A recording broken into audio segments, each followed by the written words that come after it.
After the end of World War II, the world was split into two, East and West. This marked the beginning of the era called the Cold War.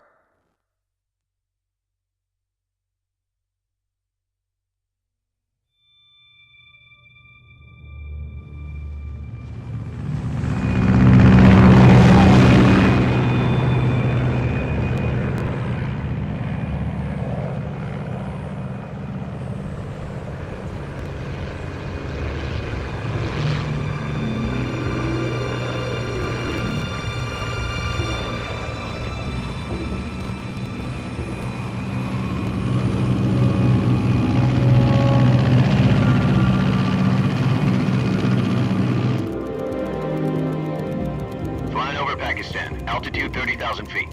Approaching Soviet airspace. 20 minutes to drop off. Commencing internal depressurization. Equipment check. Army parachute. All right. You ready to go? Drop zone still showing a high pressure mass. Cav okay. Good. We've got high visibility.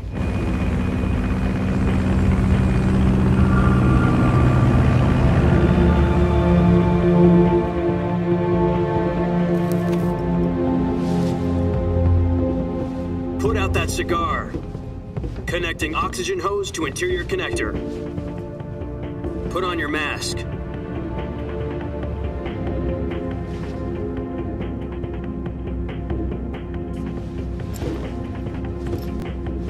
Does this panty waste know what he's doing? Approaching release point. 10 minutes to drop off. Hey, are you deaf? He said put out the cigar and put on your mask.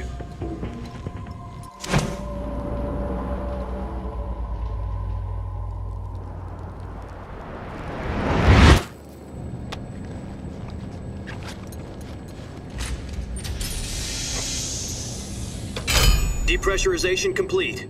Checking oxygen supply. 6 minutes to drop off. Opening rear hatch.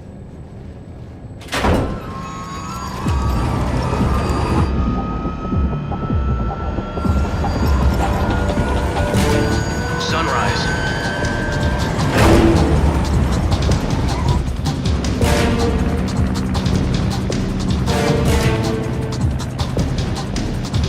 External temperature minus 46 degrees Celsius. 2 minutes to drop off. Stand up. You'll be falling at 130 miles per hour. Try not to get frostbite from the wind chill. 1 minute to drop off. Move to the rear. Activate bailout model. This is one for the history books. The world's first halo jump. 10 seconds to drop off. Stand by. Status okay. All green. Prepare for drop-off. Countdown. 5, 4, 3, 2, 1. Spread your wings And fly. God be with you.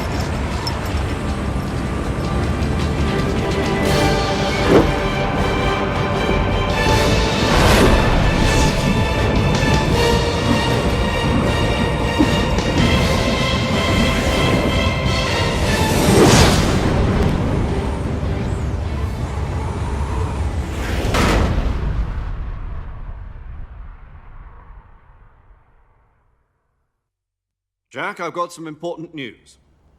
The head of the CIA has finally given us the green light for the Virtuous mission. Virtual mission? No, the Virtuous mission. The future of our Fox unit depends on it. If it succeeds, we'll be officially organized into a unit. Virtuous mission? Sounds like some kind of initiation ritual. You know, don't get cocky. This isn't a training op. Right. So what exactly is this wonderful mission?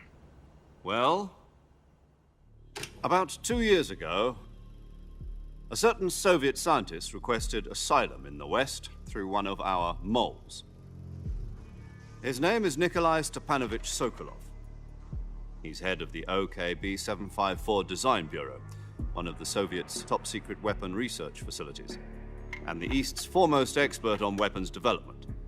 Sokolov? Isn't he that famous rocket scientist? The very same. On April the 12th, 1961, the Soviets achieved the first manned spaceflight in history. The Earth was blue, but there was no God. Well spoken. The rocket that carried Yuri Gagarin into orbit was the A-1, known as the Vostok rocket. Sokolov is said to be the man most responsible for the multi-engine cluster used in that rocket. After Gagarin's flight, Sokolov left rocket development to become the head of the newly established Design Bureau. From a lowly technician to head of a design bureau, that's quite a success story, so why'd he want to defect? It seems he'd become afraid of his own creations. Afraid? Call it a crisis of conscience. And for that, he left his country and his family behind and went over the fence? Not exactly. One of his conditions was that his family was also to be taken safely to the west. We used a mole to get the family out first and succeeded in sneaking Sokolov over the Berlin Wall shortly afterwards. I was the one who conducted the operation. The security on the eastern side was still full of holes back then. Then what? We got Sokolov over in one piece, but the whole ordeal had left him exhausted, and we checked him into a hospital in West Berlin.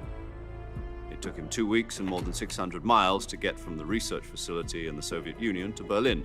He was in no condition to say anything coherent.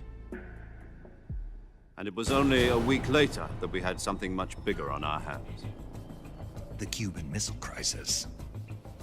October the 16th, 1962, President Kennedy received word that the Soviets were in the process of deploying intermediate-range ballistic missiles in Cuba. The President demanded that the Soviets dismantle and remove the missiles. At the same time, he announced a naval blockade to prevent further missile shipments from reaching Cuba. But the Soviets didn't back down, instead placing their armed forces on secondary alert. Soviet transport ships carrying missiles continued on course towards Cuba. US and Soviet forces went on alert for an all-out nuclear war. Frantic negotiations were conducted through the UN's Emergency Security Council and unofficial channels to end the hair-trigger standoff. Finally, on October the 28th, the Soviet Union agreed to remove its missiles from Cuba, and so the world avoided a nuclear holocaust. But in order to get the Soviets to pull their missiles out, we had to make a deal. You mean the one where the US agreed to remove its IRBMs from Turkey? No. The Jupiter IRBMs deployed in Turkey were obsolete. Obsolete. Obsolete. Obsolete. To get rid of them, any strategic value to the US or the Russians. The Turkey deal was a ruse, a cover story, that was fed to the other areas around the world. So you want? Sokolov. They want us to return. Soviets pulled out of Cuba just to get their hands on Sokolov? That's right. What the hell was he working on? At the time, we had no idea. We were running out of time. It was either give up Sokolov or risk full-scale nuclear war. In the end, we had no choice. President Kennedy gave in to Khrushchev's demand. The next day, I got Sokolov out of the hospital, handing him over to agents on the eastern side. Sokolov kept on screaming, "Save me," until he disappeared from my sight. Then, a month ago, we received some new information from one of our moles. About Sokolov? Yes. He was taken back to the research facility and forced to continue working on the weapon in question under KGB supervision. What's more, it's on the verge of completion. So what kind of weapon is it? Something to do with space rockets? No, missiles. Same technology. I guess you're right. We don't know the details, but it appears to be a new kind of nuclear device. For half a year now, the Soviets have been conducting frequent nuclear tests at Semipalatinsk. Something to do with the weapon, I assume. We're talking about a secret weapon so big that Khrushchev was ready to pull out of Cuba to get it back. Is Sokolov still in the facility? No. According to our intelligence, he's in Selinoyarsk, a place in the mountains about 3 miles to the west that's known as the Virgin Cliffs. The Virgin Cliffs. Nice name for a virtuous mission. They moved him there just recently. Why? Apparently, they're conducting a field test of the weapon, but it's our best chance to get him back. This mission would never have been possible if he was still in the research facility. This is our last chance. Sokolov must have known that too when he contacted us.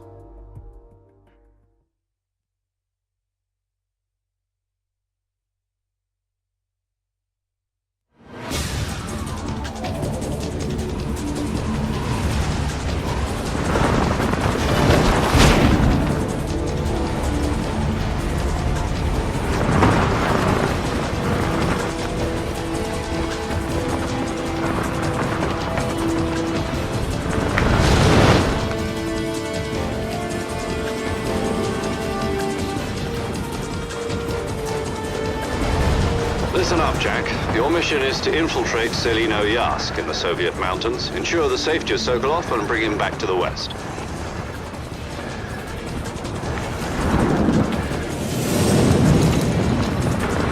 If we don't get Sokolov back before that weapon is complete, we'll be facing a major crisis. The clock is ticking.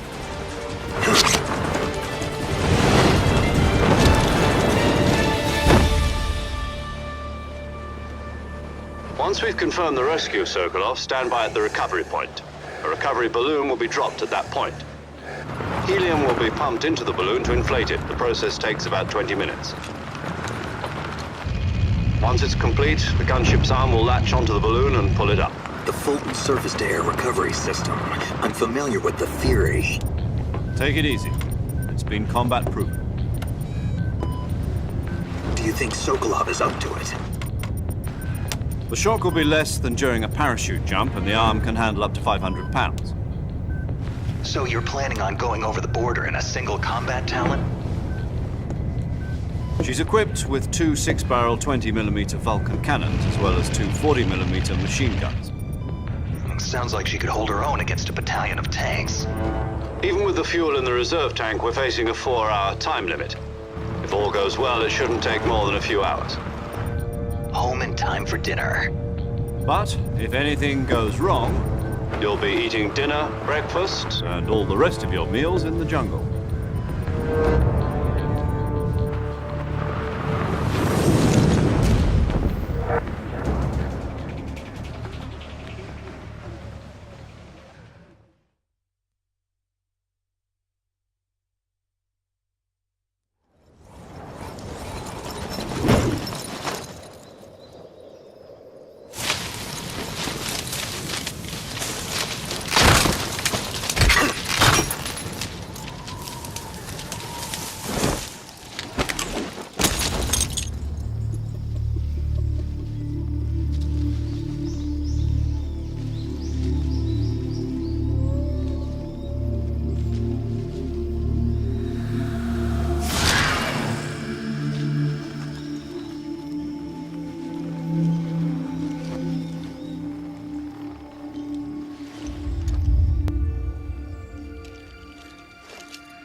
Do you copy?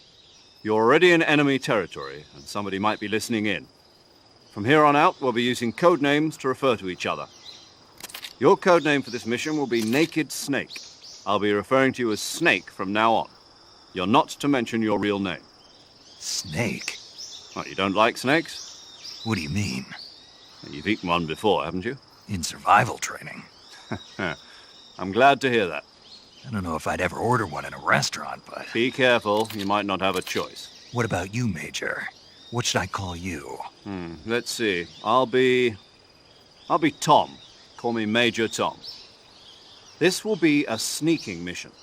You must not be seen by the enemy. You must leave no trace of your presence. Is that clear? This kind of infiltration is the Fox unit's speciality. In other words, weapons and equipment are procured on site.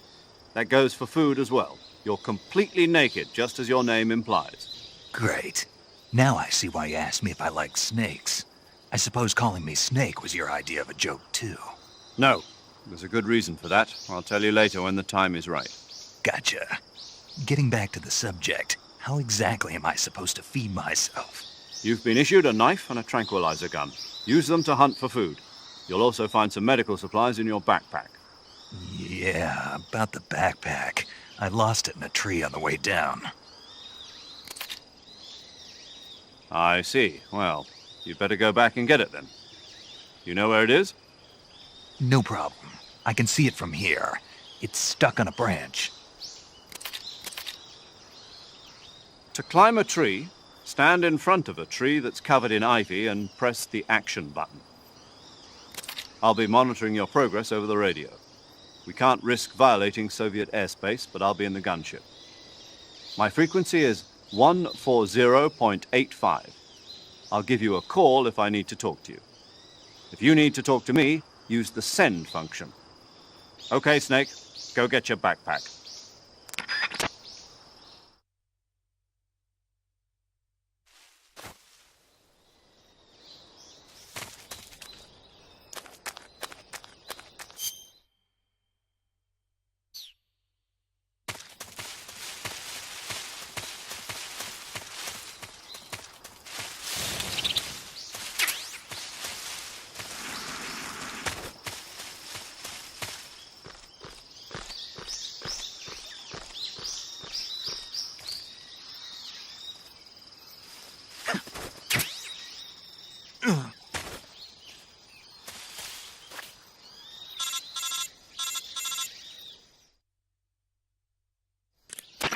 I see you've retrieved your backpack, Snake. To equip a weapon, it's necessary to take it out of your backpack. In the survival viewer, choose Weapon from the backpack. Your available weapons will be displayed in a window in the upper left. From that list, choose the weapon you want to equip and press the Enter button. For other equipped items, just do the same thing from Item. Got it. Use the survival viewer backpack. Yep, that's right. Survival is fundamental to this mission. After you've been out in the field for a while, your stamina will start to drop. If your stamina gets too low, it'll affect your performance. You won't be able to shoot accurately, for example, and your wounds won't heal as smoothly. Keep an eye on your stamina so you don't run out. To recover lost stamina, you can hunt for local flora and fauna. You can use either your tranquilizer gun or your knife to hunt. My only weapon is a Mark 22 Hush Puppy tranquilizer gun? That's right. It's been fitted with its own suppressor. However, the suppressor will deteriorate every time you fire. Once its durability reaches 0, the noise suppression effect will be gone. So don't get too trigger-happy with it. The suppressor's durability is shown in the icon. Any weapons and equipment beyond what you're carrying now, you'll have to find as you go. I have to find my own weapons and equipment? Whose crazy idea was this anyway? Solo covert actions are standard Fox operating procedure. You can't leave any traces of your presence. No weapons, equipment, footprints, sweat, or bodily waste. The same goes for bullets and cartridges, too. Your presence in enemy territory is already a violation of international conventions of warfare. There aren't supposed to be any American soldiers in Russia. It could spark an international incident. You can't let anyone see you. You can't let the enemy know you're there. This is a stealth mission. You're a ghost, Snake, in every sense of the word. And there'll be no rescue if you're captured. The military and U.S. government will deny any involvement in the affair. Then I'll just have to take care of myself, huh? I'm afraid so. You've been given a fake death pill for that purpose. SIS guidelines stipulate that soldiers on covert ops like this one be issued a potassium cyanide capsule. Tape it to your body so you can take it when you need to. How generous.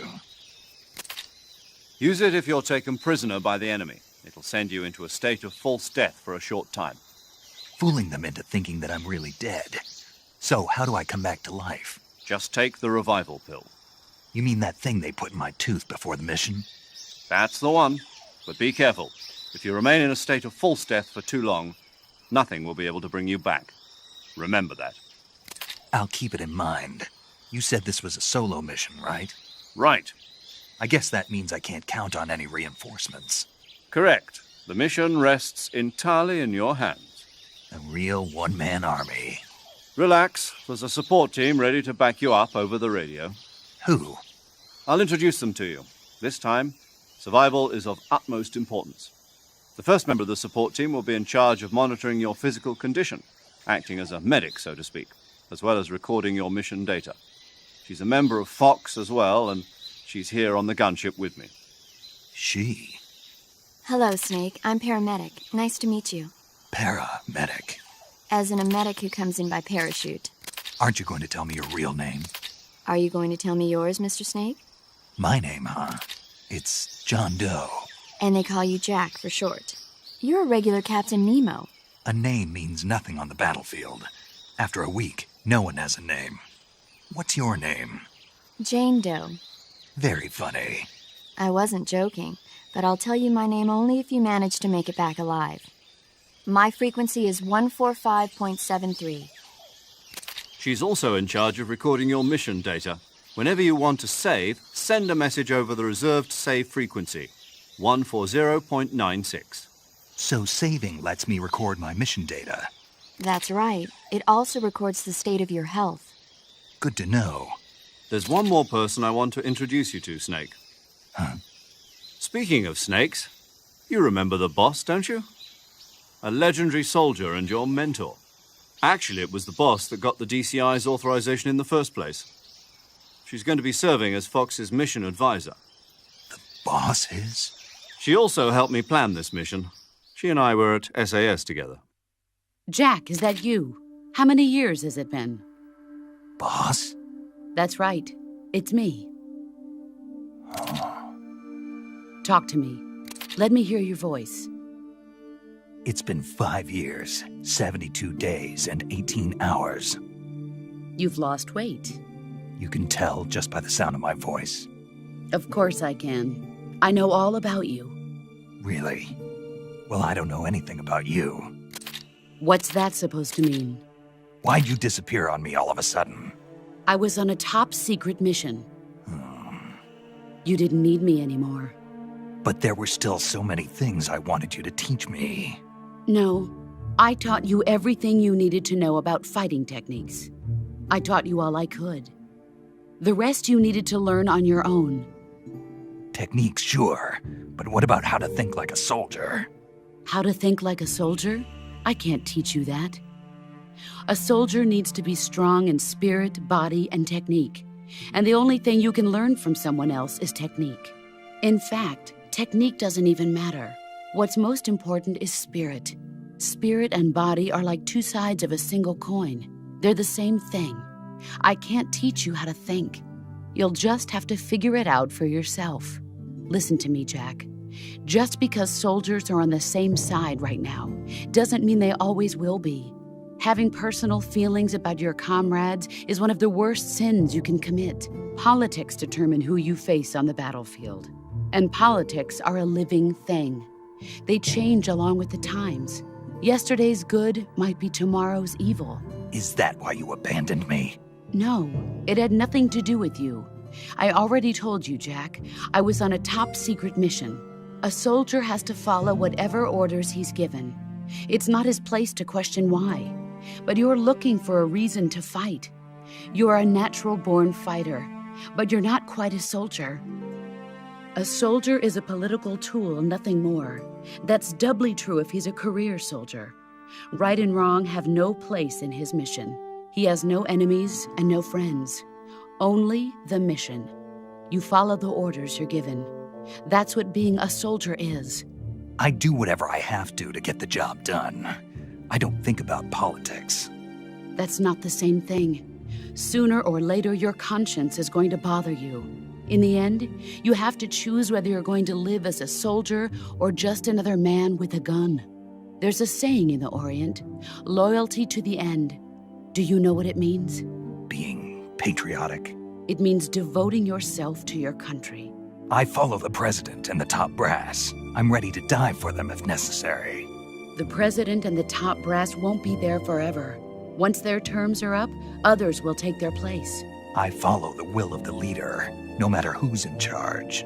People aren't the ones who dictate the missions. Then who does? The times. People's values change over time, and so do the leaders of a country. So there's no such thing as an enemy in absolute terms.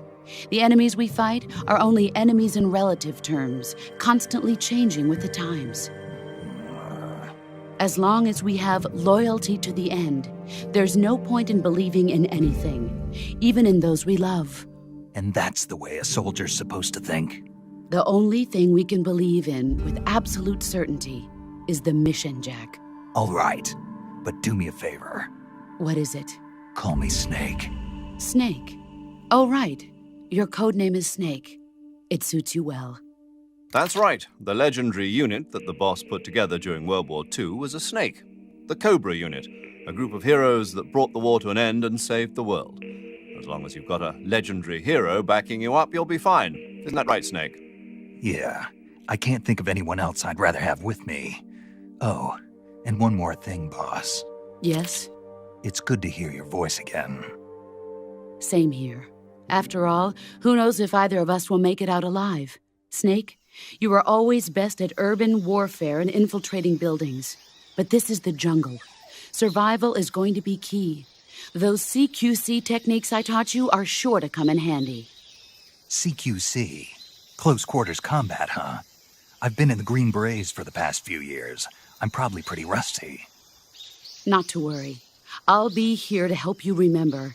After all, this is your first actual survival mission. I'll be supporting you over the radio. Where are you, boss? Next to the Major? The boss is communicating with us by radio from aboard a Permit-class submarine in the Arctic Ocean. My frequency is 141.80. Call me if you need my advice on battle techniques. Gotcha. Your mission is to retrieve Dr. Sokolov. Dr. Sokolov is being held in an abandoned factory located to the north of your current position. Avoid heavy combat and don't let anyone see you. Don't forget that this is a stealth mission.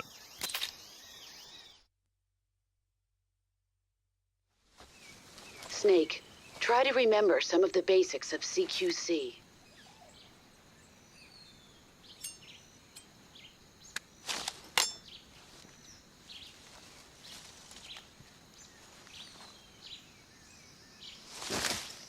Commencing virtuous mission now.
Major, I've spotted 2 enemy soldiers. They're probably KGB troops sent to guard Sokolov. AK-47s and grenades.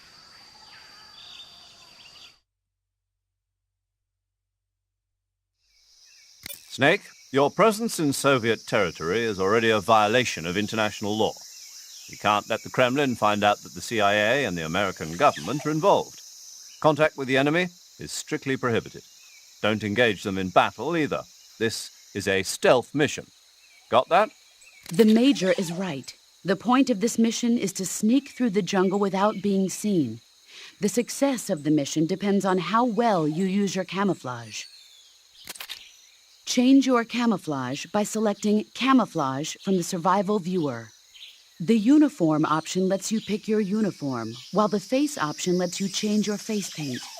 Choosing camouflage that blends in with your surroundings will help you conceal yourself more effectively. Also, don't forget that anything that moves will stand out in the jungle. If you just stand up and run around like an idiot, you're bound to be spotted. But if you crawl instead, you should be able to sneak by without being noticed. You can see how effective your camouflage is by looking at the camo index. The camo index shows how well your current camouflage blends in with the surrounding area. The higher the value, the harder you are to spot, and vice versa. The key is to make yourself one with nature.